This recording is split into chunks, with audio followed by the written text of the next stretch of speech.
കഥയും കഥാപാത്രങ്ങളെയും മാറ്റിക്കൊണ്ട് സാന്ത്വനം സീരിയലിന്റെ രണ്ടാം ഭാഗം ആരംഭിച്ചത് മലയാളി സീരിയൽ പ്രേക്ഷകരെല്ലാവരും അറിഞ്ഞതാണ്. സീരിയലിലെ താരങ്ങളെ പരിചയപ്പെടാം.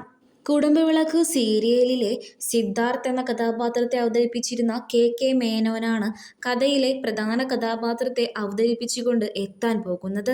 മഞ്ഞുരുകും കാലം, ഭ്രമണം എന്നിങ്ങനെ ഹിറ്റ് സീരിയലുകളിലെ നായികയായി എത്തിയ ലാവണ്യ നായർ താരമാണ് സീരിയലിലെ പ്രധാന അമ്മ കഥാപാത്രത്തെ അവതരിപ്പിച്ചുകൊണ്ട് എത്താൻ പോകുന്നത്. തൂവൽ സ്പർശം എന്ന ഒറ്റ സീരിയലിലൂടെ മലയാളികളുടെ ഹൃദയം കവർന്ന നടനാണ് ദീപൻ മുരളി. ദീപൻ മുരളിയും സാന്ത്വനം 2-വിൽ ഒരു പ്രധാന കഥാപാത്രത്തെ അവതരിപ്പിക്കുന്നുണ്ട്. ബിബിൻ ബെന്നി ഏഷ്യാനെറ്റിൽ സംപ്രേഷണം ചെയ്തിരുന്ന കോമഡി സ്റ്റാർസ് എന്ന പരിപാടിയിലൂടെ മലയാളികളുടെ ഹൃദയം കവർന്ന നടിയാണ് മഞ്ജു വിജീഷ്. ഇവരും സാന്ത്വനം സീരിയലിൽ ഒരു പ്രധാന കഥാപാത്രത്തെ അവതരിപ്പിക്കുന്നുണ്ട്. ഐശ്വര്യ രാജേഷ് സുന്ദരി എന്ന സീരിയലിലൂടെ ആരാധകരെ ചിരിപ്പിച്ച നടനാണ് അരുൺ.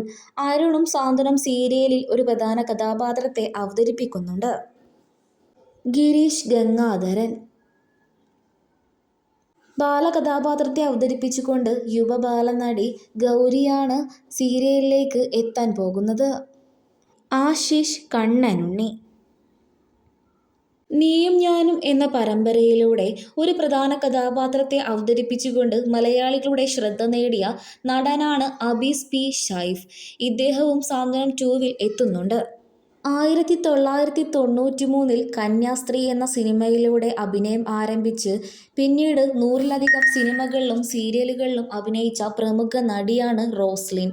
സീരിയലിലെ അമ്മ മുത്തശ്ശി കഥാപാത്രത്തെ അവതരിപ്പിച്ചുകൊണ്ട് എത്താൻ പോകുന്നത് റോസ്ലിനാണ്. സാന്ത്വനം സീരിയലിന്റെ രണ്ടാം ഭാഗം ടിവിയിൽ സംപ്രേഷണം ചെയ്തു തുടങ്ങി.